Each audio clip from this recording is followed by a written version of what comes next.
vers le président de l'Assemblée nationale qui l'attend au seuil de l'hémicycle, sans doute aussi avec le maire de la ville de Porto Novo ainsi que les membres du bureau de l'Assemblée nationale pour l'accueillir de manière solennelle et l'introduire au cœur de cet antre de la démocratie avant qu'il délivre son message sur le discours, son message sur l'état de la nation, l'état dans lequel il laisse le Bénin, il va laisser le Bénin à son successeur.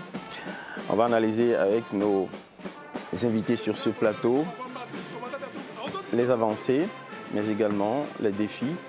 On en entrevoit certains déjà à l'aune de ce que nous observons, c'est ce qu'on a commencé par faire. On va embrayer et bien décrypter l'exercice que le chef de l'État lui-même fera de son inventaire, de l'inventaire de son programme d'action gouvernementale. On va le faire ici, juste après son exercice, que déjà on estime, parce que c'est l'ultime qu'on estime plus long que d'ordinaire. C'est quand même à la limite 10 ans d'action, d'offres de services publics. Voilà, le président, les deux hommes d'État, les deux hommes de personnalités qui se congratulent dans une atmosphère détendue. Le moment s'y prête. Le président de l'Assemblée nationale, Louis Vlavonou, qui honore le patrimoine vestimentaire national, va à la rencontre du chef de l'État. Il devise pendant qu'il accompagne vers l'hémicycle, sans doute d'abord accueilli par les membres du bureau de l'Assemblée nationale, c'est le protocole républicain. Et à leur côté, le chef de la ville de Porto Novo, pour faire les honneurs au chef de l'État, avant qu'il partage avec nous son regard personnel sur l'effort qu'il a déployé pour faire avancer le Bénin au bout des 10 ans de mandat constitutionnel que le peuple lui a confié.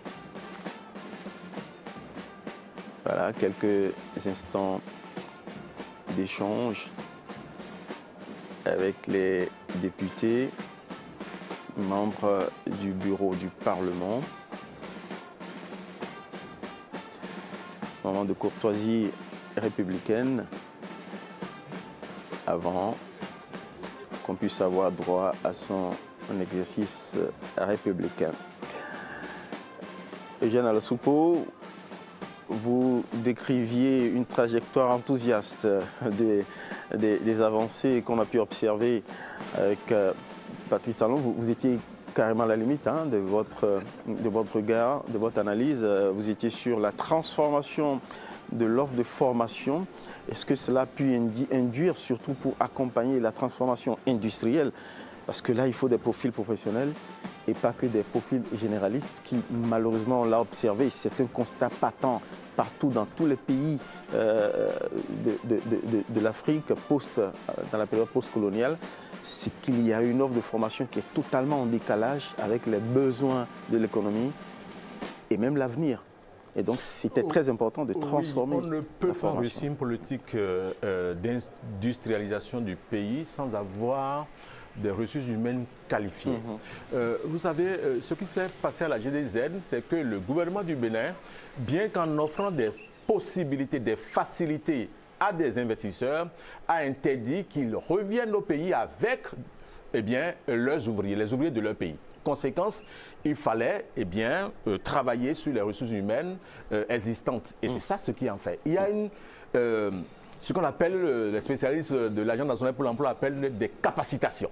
Des jeunes qui n'étaient pas formés, qui aujourd'hui, en 6 ou en 8 mois, ont la possibilité de travailler sur des machines et même hors des frontières. Ils sont équipés, en compétences techniques. Ne pas aller à la GDZ, pour quelqu'un qui n'est jamais allé à la GDZ, c'est un tort.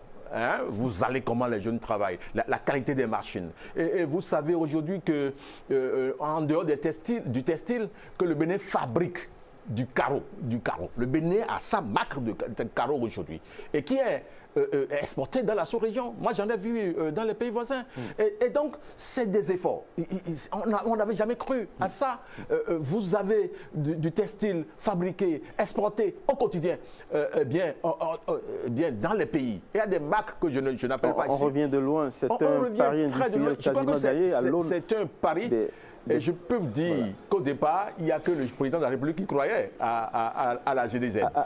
Parce que les grosses structures internationales avaient refusé. Des tentatives industrielles au Bénin. Oui, et ça, c'est du réussi. Il y avait d'autres pays qui avaient tenté ça avant le Bénin et qui n'ont pas pu réussir comme le Bénin. Ils font leur petit bonhomme du chemin, ce n'est pas autant explosif et patent comme le Bénin. Je crois que c'est des cas qu'il faut... le Conseil des ministres a parlé d'une autre zone dans le plateau, qui sera érigé. Je crois que si on a 2 à 3 pôles comme ça à l'intérieur du pays, les années à venir... Et dans l'implantation, le choix de l'implantation n'est pas totalement anodin, puisque ça va être adossé, cette zone industrielle au Nigeria. Directement au Nigeria. Formidable marché économique. C'est une très bonne initiative. Alors, puisque nous parlons des projets sociaux, je pense que la création de l'Agence nationale du foncier est une marche forte qui impacte le social. Vous savez, il était très difficile en tant qu'acquéreur. Vous, avec vos petits moyens, vous faites des prêts à la banque, vous cotisez pour acheter un lopin de terre qu'on vient vous discuter après, qu'on vient vous arracher. Aujourd'hui, lorsque vous suivez la procédure de l'Agence nationale pour le foncier, du domaine et du foncier, eh bien, vous êtes hors de danger. Je crois que ce sont des choses qui sécurisent. C'est capital pour les investissements. C'est capital pour les investisseurs, notamment pour les investisseurs étrangers qui vont venir dans le pays parce qu'on ne peut pas investir dans de l'insécurité foncière. Aujourd'hui, ce sont des avancées et ce n'est pas que pour les mouvanciers, ce n'est pas que pour les opposants, c'est pour tous les Béninois. Aujourd'hui, lorsque vous voulez acquérir une parcelle, vous êtes obligé de respecter les nouvelles lois en vigueur au Bénin. C'est une avancée majeure. Gratien Makoko, c'est à vous de partager avec nous votre regard sur ce que Patrice Talon a pu offrir aux Béninois comme avancée, au regard aussi de ses promesses initiales. Il n'avait pas de grand cap qui nous avait été fixé. En fait, il n'avait pas un discours, je vais dire, au superlatif pour nous destiner, par exemple, des horizons de développement tels que des dragons de l'Asie, etc. Non, il a juste tracé un certain nombre de grands chantiers. Est-ce que, à vos yeux, les promesses ont été réalisées? Non, je dois vous dire que si on doit résumer en une seule phrase le bilan du président Patrice Talon, il faut dire qu'en dehors de la démocratie électorale et quelques questions de liberté publique, le président Patrice Talon, en 10 ans, a réussi sur tous les plans. J'ai bien dit qu'en dehors de la démocratie électorale et de quelques questions de liberté publique, il a réussi réellement sur tous les plans, sur le plan infrastructurel, sur le plan éducatif. C'est vrai que la question de l'éducation, quand on l'évoque sous le régime du président Patrice Talon, les gens font tôt de s'intéresser à la question des AME, qui n'est pas une question anodine, bien entendu, mais on oublie qu'il y a eu de profondes réformes dans ce secteur-là. Il ne faut pas oublier, je vais faire un clin d'œil au Conseil national de l'éducation, qui est en train de faire un travail formidable. Je ne sais pas pourquoi le Conseil national de l'éducation ne communique pas sur ses actions, mais j'ai eu la chance de participer en tant qu'invité à l'une des assemblées consultatives du CNE, d'accord, au niveau de Golden Tulip, mais j'ai constaté depuis ce temps-là que vraiment sur le plan de l'éducation, beaucoup de choses sont en train d'être faites sous ce régime-là. Et avant, lorsqu'on se retrouve derrière son téléphone portable dans sa maison, et on avait l'habitude de faire des propositions pour dire bon, que le système éducatif irait mieux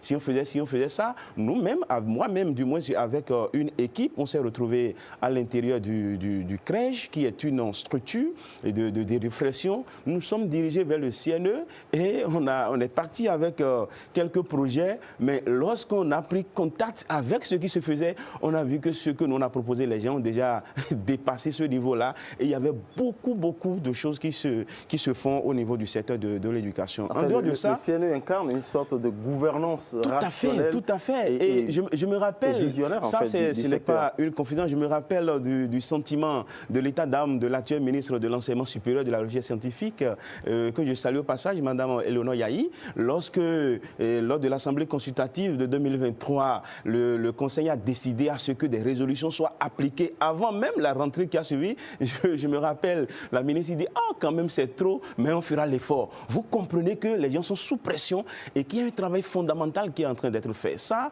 les gens n'ont pas communiqué suffisamment là-dessus. Je ne suis pas sûr que ce soit un atout. Il va falloir que les Béninois comprennent que dans le secteur éducatif, en dehors de la question des AME et autres, il y a fondamentalement beaucoup de choses qui sont en train d'être faites, qui sont déjà faites, je vais le dire. Maintenant, donc il y a une démarche prospective que vous saluez à travers cette gouvernance de l'éducation. Oui, bien entendu, parce que... Et cela est aussi tributaire de la qualité, justement, des personnalités, des compétences qui sont appelées pour diriger ce conseil et faire des propositions. Vous voyez, on parle de professeur Noël Baguidi. Je vais vous rappeler le discours du président Patrice Talon lors de l'installation. Il parle d'un intellectuel moralement intègre et scientifiquement productif. Ça résume beaucoup de choses. Ça, je vous rejoins pour vous dire que ce conseil n'est pas dirigé par des plaisantins.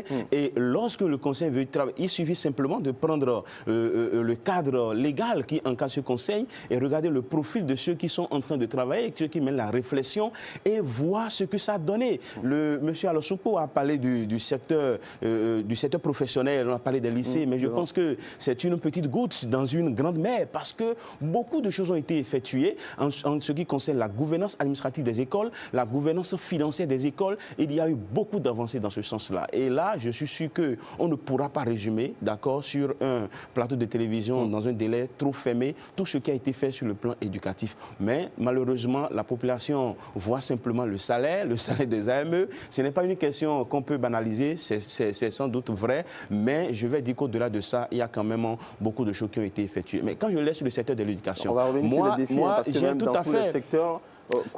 Il y a des défis à relever. Moi, j'ai travaillé sur la création des juridictions nouvelles sous le président Patrice Talon, notamment la CRIET. Je pense que le livre que j'ai écrit sur le fonctionnement de la CRIET est pratiquement le seul qui existe aujourd'hui, si ma mémoire est bonne, si j'ai bien suivi les choses. Mais je dois vous dire qu'en dehors des procès, tout ce que la CRIET a fait, en dehors des procès qui concernent soit les hommes politiques ou les hommes riches, ce sont ces deux types de procès qui font polémique dans la République. En dehors de ça, vous voyez que tout le reste est salutaire. Il y a beaucoup de décisions qui ont été rendues. Il y a beaucoup de, entre griffes, fossoyeurs de l'économie nationale que cette juridiction a fait rendre gorge. Il y a l'agent judiciaire qui est devenu... Oui, bien entendu, c'est ça. Parce que vous savez, quand on parle de la réalisation des droits de l'homme... Habitué à l'impunité. Tout à fait. Parce que quand on parle de la réalisation des droits de l'homme, il y a une catégorie de droits de l'homme qu'on appelle les droits de l'homme de la deuxième génération. Ce sont des droits qui ne peuvent pas être réalisés sans un investissement massif de la part de l'État. Les droits sociaux, les droits économiques, etc. Vous voyez, et lorsque vous êtes dans un pays qui est gangréné par la corruption, comme on le connaissait dans cette République, l'État, la corruption met l'État en incapacité financière de réaliser les droits de la deuxième génération. Et quand vous voyez une institution comme la CRIET, au-delà des griefs, et j'ai mentionné, j'ai été très clair pour dire, c'est des griefs concernant les procès qui sont liés aux hommes politiques et aux hommes riches de ce pays, ça c'est un autre débat, mais en dehors de ça, sur le terrain de la lutte contre la corruption, sur le terrain vous voyez la question de la cybercriminalité, vous n'imaginez pas l'impact que ça produit sur une société, la jeunesse d'une société, lorsque vous voyez, d'accord, les gens se dépenser de l'argent gratuit, emprunter les chemins de raccourci, vous ne voyez pas le degré de corruption des mœurs. Il y a un impact négatif énorme, et lorsqu'on est conscient de cela, on ne peut que saluer le travail que cette juridiction a battu sous le régime du président Patrice Talon, parce qu'il n'y a pas la CRIET sans la volonté du président Patrice Talon. Aujourd'hui, avec cette juridiction, il y a eu des députés qui ont été jugés, il y a eu des ministres qui ont été jugés, et donc c'est un peu comme une manière, une technique pour contourner le verrou de la Haute Cour de justice qui ne nous permettait pas, d'accord, d'amener nos gouvernants à rendre compte. Et ça, je pense que c'est à saluer. C'est sa mission. Bien entendu, c'est vraiment des réformes institutionnelles dans le pays. Ça, il faut le dire. Vous avez vu la Cour spéciale des affaires foncières. Vous savez, le Bénin a un problème du foncier, un problème terrible. Avant, il y a la diaspora béninoise. Les gens se retrouvent en France, en Belgique, aux États-Unis, en Allemagne. Ils envoient de l'argent pour qu'on leur achète de terre ici. Mais finalement, c'est de l'escroquerie. Les gens ne retrouvent plus leurs biens immobiliers. Mais aujourd'hui, l'installation de cette cour et également les réformes qui ont été abordées déjà par M. Alosopo, on voit que nous sommes entrés dans une ère de sécurisation du foncier au Bénin. Et ça, ce n'est pas forcément, ce n'est pas seulement pour les investisseurs étrangers, mais c'est d'abord pour nous autres Béninois. Les Béninois qui se retrouvent à l'étranger aujourd'hui, c'est quand même un système qui leur permet d'avoir un peu plus confiance d'accord, dans ce domaine du foncier-là. Il y a un aspect que je voudrais aborder, et M. Alosopo l'a abordé, la question des concours. La question des concours. Moi, je peux vous dire que parmi toutes les réformes du président Talon, ça, je l'ai beaucoup salué. Il y a plein de magistrats aujourd'hui qui ne seront jamais devenus magistrats si on n'a pas un système transparent d'organisation des concours. Parce qu'avant, on a observé que si vous n'avez pas des millions, vous ne pouvez pas accéder aux fonctions publiques. Si vous n'avez pas des gens qui sont haut perchés, vous n'êtes pas ami d'un ministre. On a connu un Bénin. Et ça, je suis d'accord avec le président Patrice Talon lorsqu'il parle de passé honteux. Il ne faut pas avoir froid aux yeux. Il faut être direct. Il faut dire les choses clairement. On a vu dans ce pays l'enfant d'un homme haut perché qui vit en France et qui est admis à 2 concours différents organisés le même jour et à différents endroits. Et pas forcément parce que le concours a été organisé en ligne. Non, pas du tout. Le concours n'est pas organisé en ligne. Il n'est pas sur le territoire national et il réussit, d'accord, pour 2 concours organisés le même jour à 2 endroits différents. Vous convenez avec moi que ça, il s'agit d'un passé honteux, un passé tellement honteux. Et avec l'avènement du régime de la rupture, on a constaté qu'il n'y a plus de concours frauduleux au Bénin. En 10 ans, tout le monde est d'accord sur cette question. Il y a une unanimité qui ne dit pas son nom. Qu'on soit opposant, qu'on soit mouvancier, nous savons que désormais au Bénin, les concours sont sans fraude. Et ça, c'est une avancée majeure. Et il faut le saluer, il faut le reconnaître. Et j'ai commencé par dire le président Patrice Talon, en matière d'infrastructure, là, il ne faut plus perdre le temps pour faire le point, parce que ça se voit. Il y a une artiste qui dit, je fais allusion à M. Gigi Lapino, qui dit on n'a plus besoin de parler parce que les faits sont là et tout le monde est en train de voir ce qui se fait dans ce Bénin-là sur le plan infrastructurel. Il ne faut pas oublier la réforme dans le secteur de la santé. Je vous arrête pas. Oui, tout à fait. Je vous relance sur les réformes dans le secteur de la santé pour que vous partagiez avec nous votre regard. Je rappelle juste aux téléspectateurs, à ceux qui nous ont rejoints à ce moment précis, que nous sommes en train, Bénin TV, en train d'accompagner l'exercice républicain du message sur l'état de la nation du chef de l'État devant le Parlement, dont on voit déjà d'ailleurs les images à l'antenne. Cette image nous indique avec le décorum qui est installé, le protocole tout autour voilà, de la chaire du président de l'Assemblée nationale, où il va monter tout à l'heure pour lancer eh bien, cette séquence cérémonielle républicaine. Que c'est imminent. Le chef de l'État va sans doute aux frontières. On est déjà carrément à 10 heures. Voilà. Il est fort possible que dans les secondes qui viennent, le chef de l'État fasse son entrée dans ce Parlement. Ben voilà, c'est exactement comme je l'ai dit. On entend le protocole de l'Assemblée nationale qui prend la main. Le président de l'Assemblée nationale va contrôler le quorum et s'assurer que la majorité et Monsieur le Président de l'Assemblée nationale.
échange, asseyez-vous.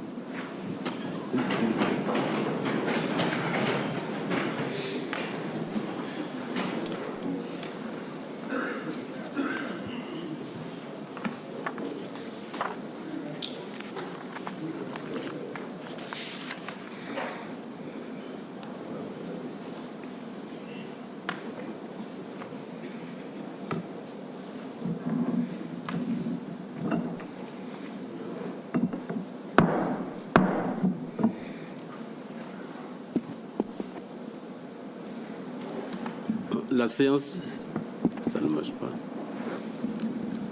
La séance est reprise.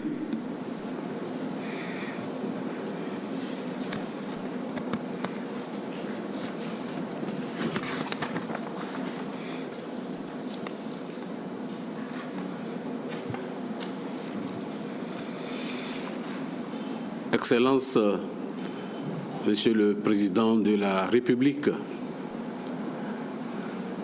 Messieurs les membres du bureau, Messieurs les membres de la conférence des présidents,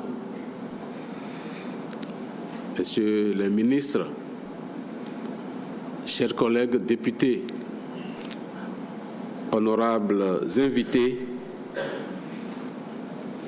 autorités civiles et militaires, notamment la préfète de Lomé, le maire de la ville de Porto-Novo et le haut commandement militaire.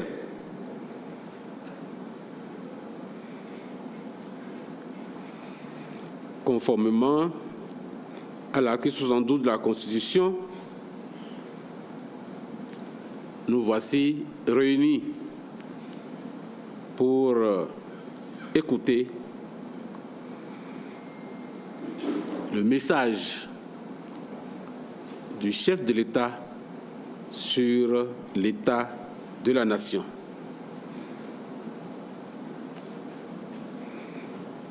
Alors, je voudrais demander au premier secrétaire parlementaire de nous lire l'article 72 de la Constitution. Merci, Monsieur le Président. Article 72 de la Constitution. Le président de la République adresse une fois par an un message à l'Assemblée nationale sur l'état de la nation. Il peut aussi, à tout moment, adresser des messages à l'Assemblée nationale. Ces messages ne donnent lieu à aucun débat. Ils peuvent toutefois inspirer les travaux de l'Assemblée nationale. Fin de lecture, Monsieur le Président. Alors, Excellence, Monsieur le Président de la République, au nom de la représentation nationale et en mon nom personnel, je vous souhaite encore la bienvenue en ces lieux chargés de symboles et où, avec régularité, d'une horloge qui vous caractérise et vous honore, vous venez pour la 10e fois consécutive délivrer votre traditionnel message sur l'état de la nation. Respectant ainsi et de façon scrupuleuse les prescriptions de l'article 72 de la Constitution qu'on vient de nous lire. Cependant, au regard du contexte national, marqué notamment par les douloureux et regrettables événements du 7 décembre dernier, qui ont créé tant de frayeur et suscité tant d'indignation à travers le pays, voire au-delà, d'une part, et les grandes mutations en cours au plan politique et institutionnel, d'autre part. Jamais auparavant un discours sur l'état de la nation, qui apparaît par ailleurs comme un véritable testament politique, n'aura été attendu avec autant d'impatience, aussi bien par les membres de l'Assemblée nationale que par le peuple béninois tout entier qu'il représente. C'est pourquoi je voudrais, avec la déférence requise, Monsieur le Président, de bien vouloir prendre la place à cette tribune qui vous est si familière pour nous délivrer cet ultime message qui, j'en suis convaincu, saura renforcer la foi des uns et des autres en l'avenir de notre commune patrie, le Bénin. Mais avant de vous inviter, là, je voudrais quand même dire quelque chose qui vous caractérise et qui sous-tend notre admiration par rapport à ce que vous êtes. On n'invente pas la roue. Donc je vais tirer ça quand même des écrits d'un Sud-Africain qui est dans le théâtre, qui est dans l'évangélisation aussi, Sud-Africain, du nom d'Edouard Lobolo. Pour ceux qui sont souvent dans les évangélisations, je ne veux pas vous évangéliser, hein, ce n'est pas ça, non, loin de là. Il disait ceci: le pouvoir, lorsqu'il n'est pas équilibré par la sagesse et la vertu, devient une drogue pour l'âme. Il séduit, enivre et enferme celui qui le détient dans l'illusion d'une toute-puissance. Mais plus il s'accroche, plus il s'éloigne de l'humanité qu'il devrait servir. Petit commentaire, vous ne vous êtes pas accroché à cela. Et c'est un point pour vous. Et il continue. L'histoire de l'humanité nous renseigne que rares sont ceux qui acceptent de déposer volontairement le fardeau du pouvoir, car l'orgueil et la peur de redevenir simple mortel lient les mains du dirigeant insensé. Ça vous caractérise, puisque vous ne vous accrochez pas à ça, puisque vous voulez faire partie des rares qui ne veulent pas s'accrocher au pouvoir, de peur de redevenir un simple mortel. Et ensuite, il termine en disant que le vrai sage, ce n'est pas celui qui prend le pouvoir, mais celui qui sait quand il faut le quitter. Et vous avez choisi vous-même quand il faut le quitter malgré les pressions. C'est ça qui vous caractérise. Je vous invite maintenant à délivrer votre message, s'il vous plaît.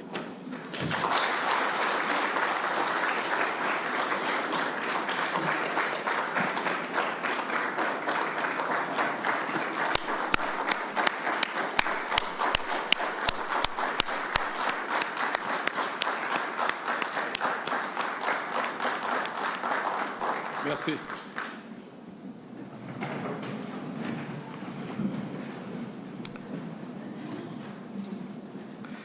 J'espère que je ne vous décevrai pas par la brièveté de mon message.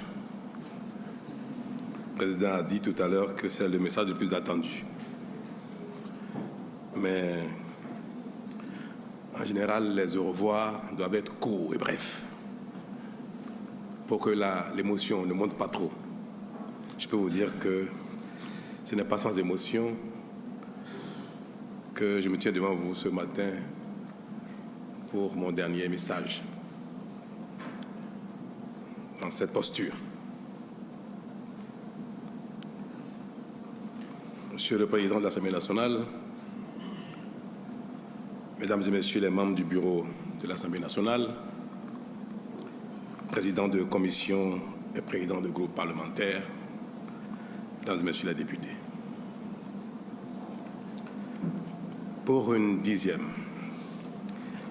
et dernière fois, j'ai l'honneur de vous présenter en votre qualité de représentant légitime du peuple béninois et délégataire de sa souveraineté en matière législative, mon appréciation de l'état de notre nation.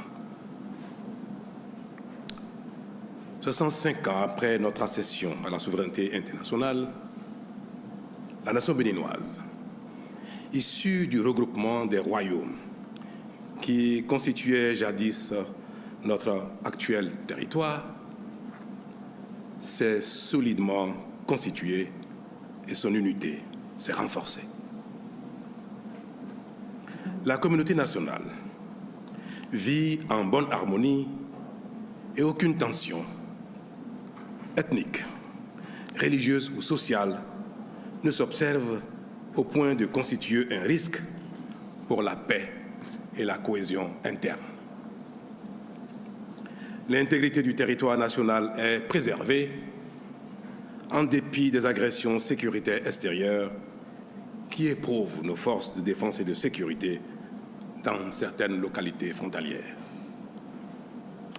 Mesdames et Messieurs les députés, je confirme ainsi que les fondamentaux constitutifs de la nation dont nous avons hérité sont bien préservés, voire renforcés. Pour le reste, qui relève de notre mission de construction au quotidien, en vue de l'amélioration constante des conditions de vie de nos concitoyens, l'état des lieux est aujourd'hui rassurant et prometteur, même si l'héritage n'était point confortable à l'entame de la décennie qui s'achève. Mon souhait ce matin n'est pas de dresser sur les 10 dernières années qui s'achèvent le bilan de notre action commune dans les différents domaines qui conditionnent notre développement économique et notre bien-être. Ce qui importe désormais pour nous, 65 ans après la prise en main de notre propre destin commun, c'est à mon sens la réponse aux questions fondamentales ci-après. Le Bénin a-t-il enfin trouvé la voie pour son développement? A-t-il entamé son progrès de sorte à devenir, lui aussi, un pays développé, susceptible de se passer de l'aide au développement apportée par d'autres et parfois avec mépris? Est-il un pays où l'éducation nationale, la formation technique et professionnelle, la route, l'eau, l'électricité, l'emploi, la santé, le cadre de vie durable, assaini et beau, la sécurité et la paix progressent chaque jour? Est-il un pays qui ne fait plus honte à ses enfants, mais leur apporte plutôt fierté et espoir? Un pays que d'autres admirent et envient. Autrement dit, le Bénin est-il aujourd'hui un pays où tout s'améliore jour après jour, où l'espoir est désormais permis, de sorte que ce qui n'est pas encore acquis ne paraisse plus inaccessible? Honorables députés, représentants du peuple béninois tout entier, la réponse à cette question fondamentale est oui.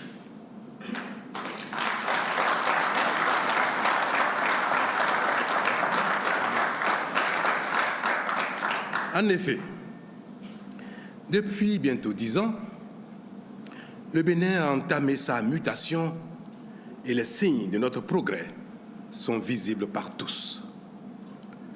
Le miracle, c'est notre nouvel état d'esprit. Il nous fait opérer les changements les plus inespérés. Il nous fait progresser et chacun accepte désormais de consentir les sacrifices et les efforts nécessaires. Il nous rend admirables et suscite la jalousie de certains.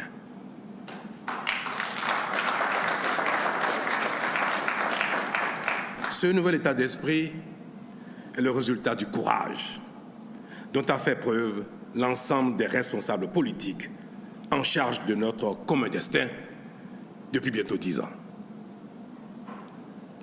Par ce courage, des réformes pertinentes jadis inespérées ont été opérées dans tous les domaines et ont été peu à peu appropriées par chacun pour devenir le fer de lance de nos prouesses. Dans le domaine politique en particulier, nous pensions, à la sortie de la conférence nationale, que la proclamation de l'état de droit, de la démocratie et de l'économie libérale suffirait pour faire de chaque acteur politique un responsable vertueux et un dirigeant compétent de bonne foi. Nous pensions que les acquis de la conférence nationale suffiraient pour induire la bonne gouvernance et produire le développement, quelle que soit l'organisation et les règles de la compétition politique. Hélas, non. Bien que chacun ait constaté cette terrible réalité et souhaité haut et fort la revue du système politique partisan, la définition et la mise en œuvre d'une réforme politique sérieuse n'ont pas été aisées et continuent de nous éprouver. Aujourd'hui encore, il persiste en notre sein une certaine divergence sur les profondeurs qu'il reste à atteindre en cette matière pour mettre le Bénin définitivement à l'abri de nos travers, nous les acteurs politiques. Honorables députés, ma conviction est que un effort qui s'avère nécessaire, mais qui est à moitié consenti, est vain. C'est pour cela que nous avons raison d'aller au bout de la réforme, de la refonte de notre modèle politique pour l'adapter à nos réalités en vue d'asseoir durablement notre développement engagé. Vous prenant à témoin, honorables députés, j'ai la conviction que les différentes réformes que nous avons opérées depuis, qu'il s'agisse de celles intervenues en 2018, 2019, 2024 jusqu'à la toute dernière, datant d'un mois à peine, nous permettront véritablement et définitivement de mettre la démocratie au service du développement de nos concitoyens et non au service exclusif des acteurs politiques. Ainsi, diriger la nation béninoise ne doit plus être perçu comme un droit, mais plutôt comme un devoir qui requiert de la disponibilité, de la vision, de la compétence et de l'abnégation. C'est pourquoi, de plus en plus, la démocratie se définit essentiellement chez nous au Bénin comme un facteur de développement et de promotion du bien-être citoyen. Elle n'est plus un prétexte de pagaille, de corruption et d'impunité.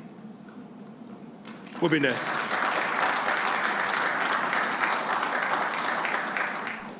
Bénin, désormais, il ne suffit plus d'être un harangueur de foule, un vendeur d'illusions proclamé acteur politique pour s'emparer de notre destin commun sans autre projet que celui d'en jouir tout seul avec ses partisans.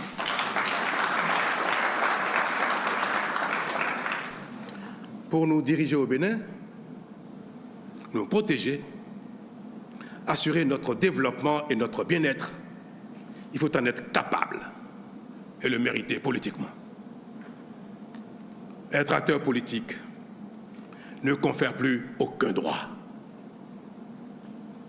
Il n'astreint qu'à des devoirs et à l'humilité, voire à l'effacement et même au sacrifice de soi.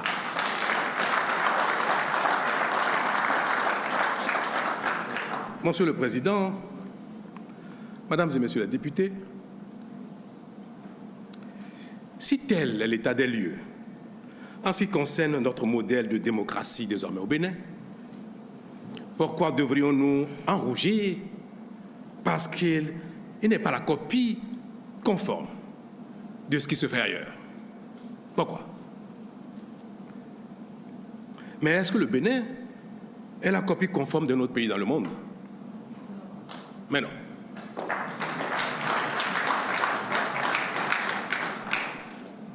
Nous sommes désormais une grande nation qui se construit jour après jour et notre modèle sociopolitique est en pleine mutation pour asseoir et renforcer notre dynamique de développement. Mais une telle transformation ne peut s'opérer sans difficulté, nous l'observons. Les incompréhensions, les résistances et même les heurts qui nous éprouvent sont inhérents à toute transformation sociétale significative. Ils sont la preuve que nous sommes sur le bon chemin. Aucune œuvre humaine n'étant parfaite, nous corrigerons et ajusterons notre modèle au fil du temps.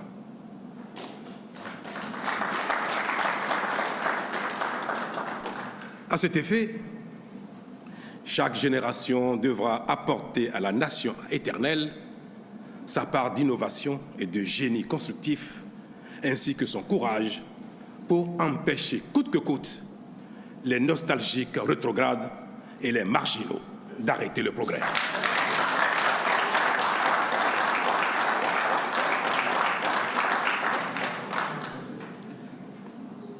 C'est en cela que je voudrais, Monsieur le Président, Mesdames et Messieurs les députés, saluer et rendre hommage à l'ensemble des forces de défense et de sécurité de notre pays.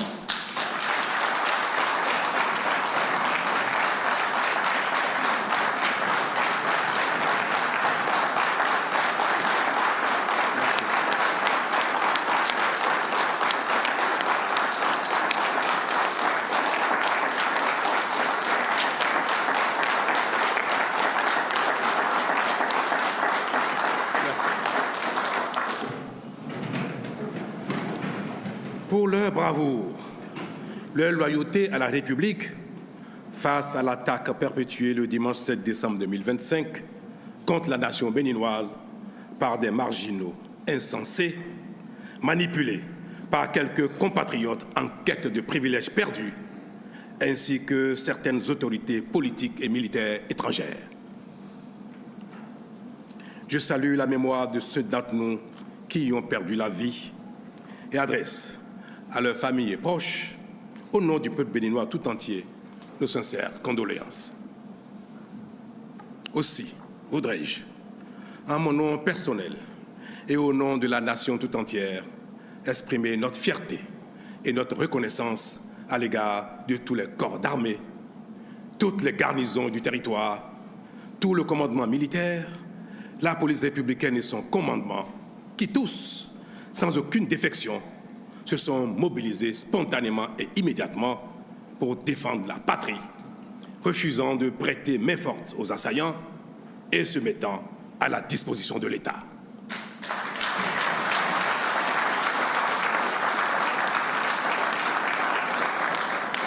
De même, j'exprime à l'égard de tous les dirigeants, de toutes les institutions de la République, notre fierté et notre reconnaissance pour leur attachement à l'ordre constitutionnel tel qu'ils l'ont exprimé dans les minutes qui ont suivi l'attaque. À l'endroit du peuple béninois, dans sa grande majorité, j'exprime notre fierté pour son refus de soutien à la forfaiture et son attachement à la démocratie et à l'ordre constitutionnel. Monsieur le Président, Mesdames et Messieurs les députés, tout cela n'est-il pas l'illustration d'un état d'esprit nouveau, caractéristique d'un Bénin qui grandit? Les grandes nations, ce ne sont pas seulement celles qui ne sont jamais éprouvées, ce sont également celles qui sont capables de faire face aux épreuves avec efficacité. En cela, notre pays, le Bénin, a donc franchi un palier décisif dans son parcours, sa construction, ses valeurs et son développement. Quant à ceux d'entre nous qui restent désespérément accrochés à notre passé révolu ou qui peinent à s'arrimer à la dynamique en cours, je prie le ciel de leur accorder la clairvoyance, l'altruisme et l'humilité nécessaires à leur ralliement afin que leur frustration, justifiée ou non, cesse de nous diviser. Car notre Bénin commun restera éternellement notre maison commune. Nos divergences ou insatisfactions des temps présents ne doivent en aucun cas compromettre l'intégrité de la nation et son avenir. Les élus mal aimés d'aujourd'hui passeront. Et ceux de demain ne manqueront pas de corriger les erreurs commises et de remédier aux insuffisances. Que chaque citoyen béninois accepte donc de venir boucher de ses doigts les trous de la jarre trouée afin qu'elle abonde de richesses pour nos enfants et petits-enfants. C'est bien le symbole de ces lieux, Monsieur le Président. Mesdames et Messieurs les députés, pour ce qui restera en ce qui concerne ma dernière apparition ici, à cette tribune, permettez-moi de vous exprimer à vous, parlementaires de la 9e législature, à vos prédécesseurs des 8e et 7e législatures, ma profonde gratitude pour votre disponibilité permanente, votre amabilité, votre bienveillance, votre collaboration républicaine, correctrice et combien efficace, qui m'ont permis d'accomplir, durant ces 2 mandats, selon mes compétences, la charge, la noble mission que m'a chargé le peuple béninois, dont m'a chargé, le peuple béninois, depuis bientôt 10 ans. Vous prenant encore une fois à témoin, je voudrais exprimer à toutes les Béninoises et à tous les Béninois de l'intérieur et de l'extérieur, de tous les âges et de toutes conditions, ma reconnaissance infinie pour l'honneur et la confiance qu'ils m'ont fait en me confiant durant 2 mandats successifs le destin, la direction de notre beau et grand pays. Je veux leur dire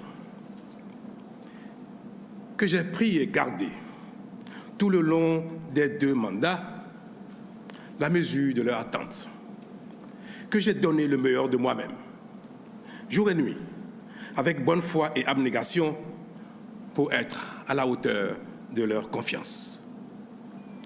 Je veux leur dire aussi que j'ai le regret de ne pas avoir tout réussi.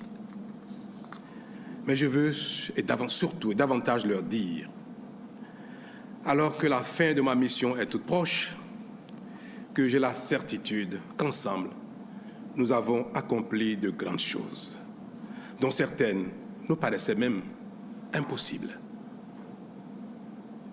Je veux enfin leur dire que surtout, notre état d'esprit a considérablement changé. Que désormais, plus rien ne nous est impossible. Que le Bénin a véritablement et définitivement trouvé son chemin pour se développer enfin et offrir peu à peu à chacun le bien-être légitimement attendu et qui est de plus en plus espéré, mais qui est désormais à notre portée.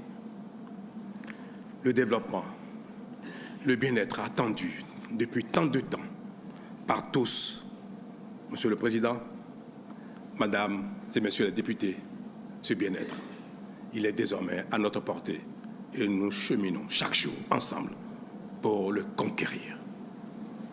Monsieur le Président de l'Assemblée nationale, honorable député, bientôt,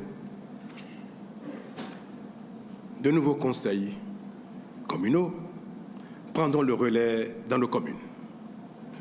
Une nouvelle législature succédera à la présente ici, à Porto-Novo. Un nouveau président de la République prendra les rênes du Bénin. Tous ces changements qui s'annoncent matérialisent la dynamique de la vie. Elles sont le symbole du renouvellement inéluctable, gage d'espérance et de progrès. Les élections générales, qui à cet effet se préparent, seront paisibles et sereines, parce que chacun, quelle que soit son appréciation et son appartenance, aura compris que le seul véritable enjeu, c'est le Bénin.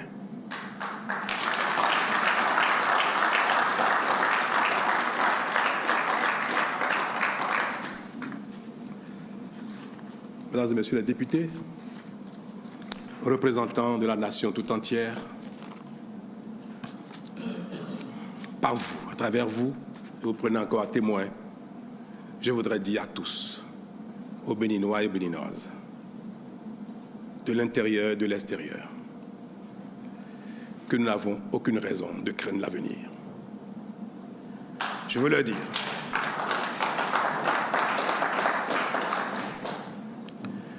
que nous avons trouvé notre chemin. Je veux le répéter. Je veux leur demander de faire confiance au Bénin, de faire confiance aux générations successives, désormais actives pour notre bien commun, pour notre développement. Je veux leur dire, n'ayons aucune crainte. L'âme du Bénin veillera et le meilleur est à venir.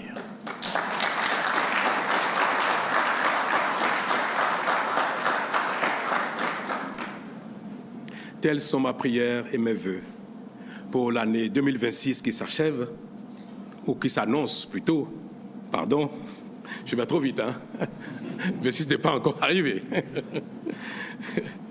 Je disais donc tantôt que telles sont ma prière et mon vœu pour l'année 2026 qui s'annonce pleine d'allégresse et de réussite pour le Bénin.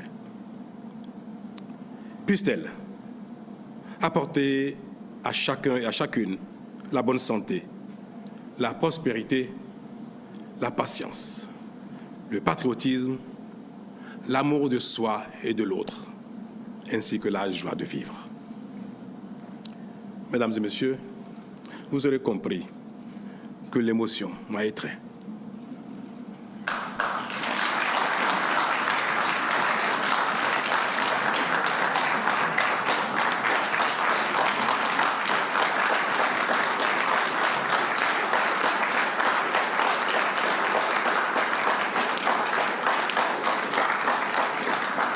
Il est difficile de se quitter quand on s'aime. Mais la grandeur de l'âme, le devoir, l'amour requiert qu'il faut savoir se quitter, savoir se dire au revoir pour laisser la place à d'autres. Je voudrais vous souhaiter à vous, à tout le monde, que bientôt, ceux qui viendront ici ou celui qui viendra ici à ma place, vous entretenir sur l'état de la nation, vous donne le sentiment que les choses s'améliorent, que le Bénin continue son chemin et que le meilleur va se goûter de plus en plus par les uns les autres.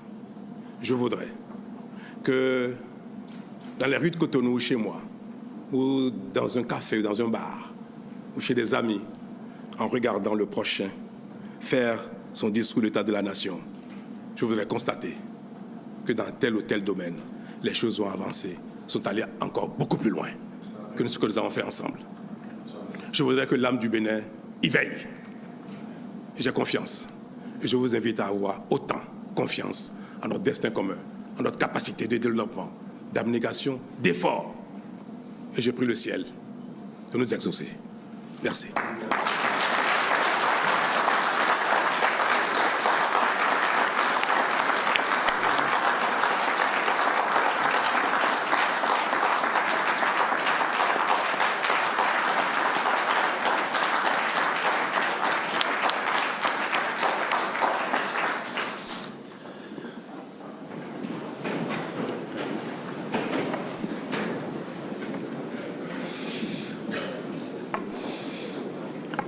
Voilà.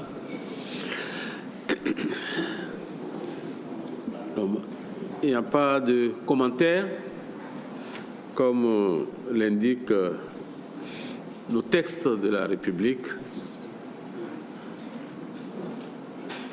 Néanmoins, je voudrais dire combien l'émotion est grande. Et la fin du discours malgré les applaudissements, a assombri les visages. Et moi, ça me rappelle juste quand Jésus voulait quitter,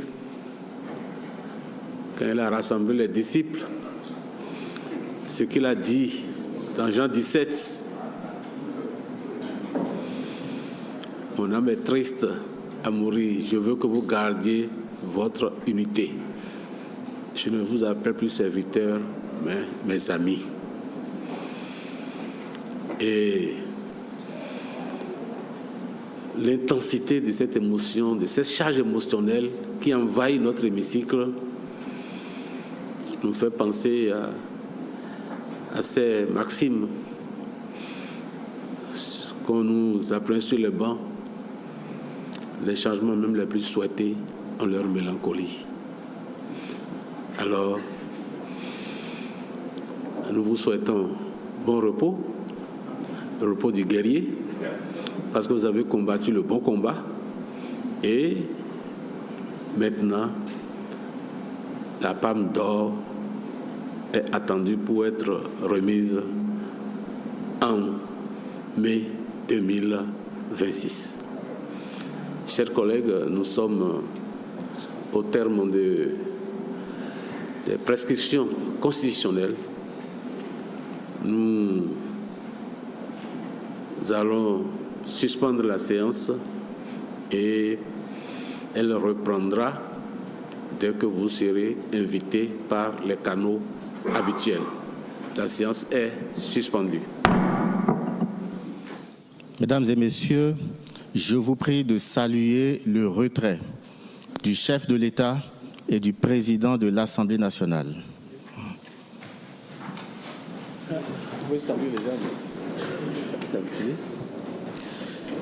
Mesdames et messieurs, veuillez vous rasseoir, s'il vous plaît.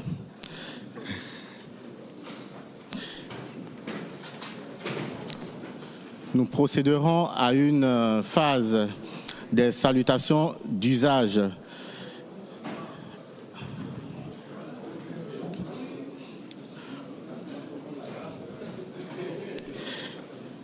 Voilà. Je voudrais inviter, s'il vous plaît, mesdames et messieurs,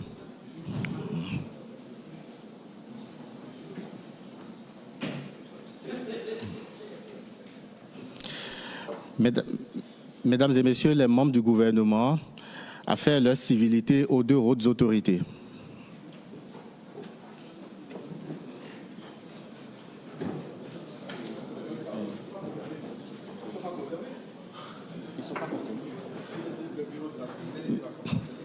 Madame et messieurs les membres du bureau de l'Assemblée, s'il vous plaît. Oui, l'arrivée se fera par la droite et vous retournez à vos sièges par la gauche.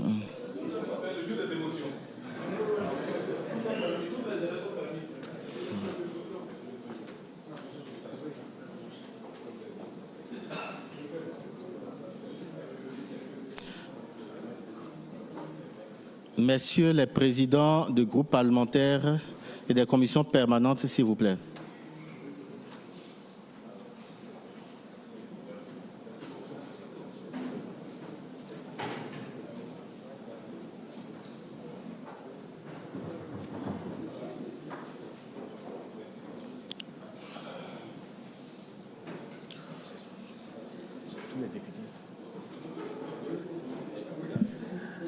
Chers invités, un discours chargé d'émotion, ce n'est pas un grand discours. Hein. Le message sur l'état de la nation, l'ultime de Patrice Talon, ce n'est pas un grand discours marqué d'un chapelet de satisfecit. Mais il est allé toucher des points essentiels. On va suivre la suite de la cérémonie avec les salutations qui sont réservées au chef de l'État.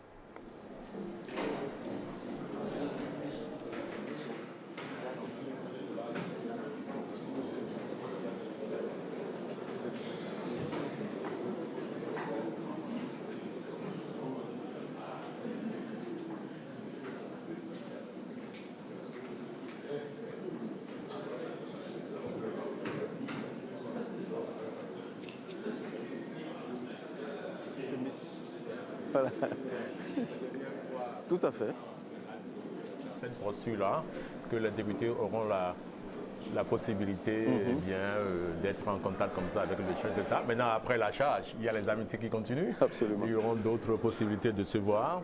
Et il y a la campagne qui s'annonce aussi, la campagne des élections communales, législatives et la présidentielle après. Je crois qu'il y aura une convergence d'efforts de l'ensemble des partis qui supportent le candidat pour que ce que le président de la République a souhaité que les efforts continuent au-delà de son mandat, soient maintenus et entretenus. Vous savez que, je constate, vous savez, oui, avec Nickel Fayon. Oui, c'est un moment solennel, un moment chargé d'émotion. La puissance émotionnelle induite par le discours du président de la République. C'est très important. Vous savez, j'ai vu dans ses yeux un minimum de regret. Le regret d'avoir arrêté la marche, mais l'audace de quitter. Le président de l'Assemblée l'a dit et l'a félicité. Je crois que c'est la marque des grands hommes. Et Patrice Talon, je dirais que lui seul, il aura été un marquant phénomène politique. C'est une masse d'imagination, de capacité d'action. Qu'on l'aime ou qu'on l'aime pas, on doit reconnaître en lui la force de l'action, l'audace d'agir. Et il y a des chantiers sur lesquels nous avons trouvé, le chef de l'État et le gouvernement, qu'on n'aurait jamais pensé possible. Nous, les réformes politiques, ce n'était pas donné.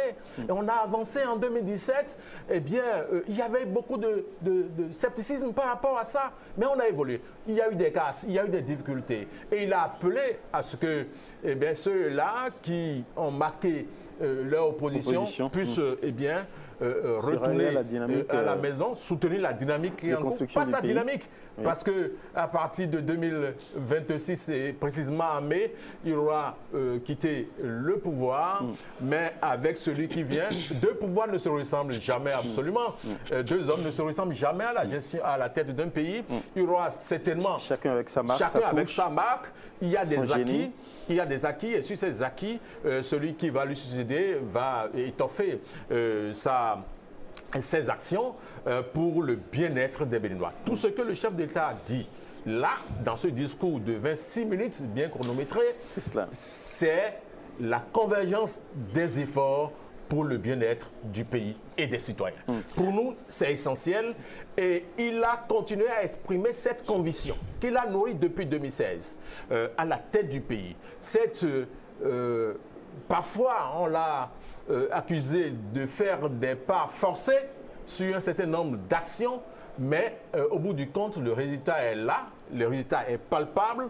Il y en a qui sont contre, il y en a qui sont pour, mais pour l'essentiel, aujourd'hui, au bilan... Au cœur des actions, quoique clivantes, parce qu'en fait, tout le monde, on ne peut pas appeler à tout le monde. Non, tout le monde ne peut pas adhérer à même dans votre propre famille, vous ne pouvez pas appeler à tout le monde. À une inflexion, une inclinaison qu'on imprime à l'action publique, à l'offre de gouvernance publique. Tout le monde ne peut pas être d'accord. Mais il y a une marge d'humilité dans ce discours-là. Je considère que le plus important, il y a une question essentielle qu'il faut se poser à chaque fois. Est-ce que le pays en sort grandi? Est-ce que l'intérêt général est sauvegardé? Est-ce que l'avenir est préservé?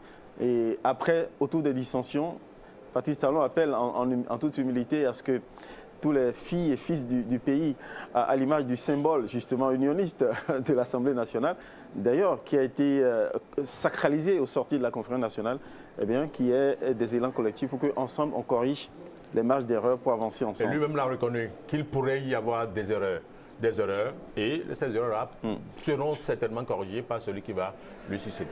Gratien Makoko, le président de l'Assemblée nationale avait annoncé comme une sorte d'attente, de soif à entendre ce message, cet ultime message sur l'état de la nation de Patrice Talon, comme une sorte de testament politique. Est-ce que vous avez senti des accents dans ce message-là comme une sorte de testament politique? Et si c'est le cas, qu'est-ce que vous avez retenu? Qu'est-ce que vous avez retenu? Monsieur Solovo, je vous remercie beaucoup. Il faut dire que au su de ce discours, bien sûr, ce discours du président Patrice Talon, j'ai retenu généralement ces 4 à 5 points D'accord. Le dernier point, c'est la note d'espoir, son invitation à l'endroit de tous les fils et de toutes les filles de ce Bénin de croire à la grande destinée de ce pays, de se mettre ensemble en dépit des divergences. Ça, c'est sa note finale, l'invitation fondamentale qu'il a adressée à l'endroit de tous les citoyens et de toutes les citoyennes béninois. Mais alors, les 4 autres points sur lesquels je peux structurer son discours, c'est d'abord le problème le plus grave et le plus important du Bénin selon lui. J'ai lu à travers le discours du président Patrice Talon que selon lui, le plus grand problème du pays, c'est l'échiquier politique, ce sont les hommes politiques. Il a essayé d'adopter une posture très semblable, à celle de Ronald Reagan, un ancien président américain qui disait que le gouvernement n'est pas la solution aux problèmes, l'homme politique n'est pas la solution aux problèmes, qu'ils sont en réalité les problèmes. Je suis en train de constater que il y a le président Patrice Talon est en train de nous dire qu'en réalité, le plus gros problème du Bénin, ce sont ces hommes politiques. Et à la base de ce problème diagnostiqué, il a posé une vision claire de son action. Il a essayé de décliner le postulat idéologique de sa gouvernance, à savoir, d'accord, mettre la démocratie au service du développement exclusivement. Et il a essayé de proposer une nouvelle définition de la démocratie qui m'a intéressé en tant que juriste. Il a bien dit que la démocratie est un facteur de progrès pour le bien-être citoyen. Ça, c'est la vision de l'homme, c'est sa manière de percevoir. Il ne voit pas seulement la démocratie dans le sens de l'exercice infructueux des libertés publiques, dans le sens de l'exercice infructueux des droits de l'homme, mais plutôt une démocratie qui n'empêche pas d'aller au progrès infrastructurel, d'aller au progrès sur le plan sanitaire, d'aller au progrès sur le plan éducatif, etc. Il veut, et lui, en tant que président Patrice Talon, a estimé que la meilleure forme de démocratie, c'est celle qui constitue un facteur pour le progrès et le bien-être citoyen. Ça, c'est vrai qu'on aurait voulu, d'accord, une démocratie un peu plus englobante qui intègre également la dimension, la dignité humaine.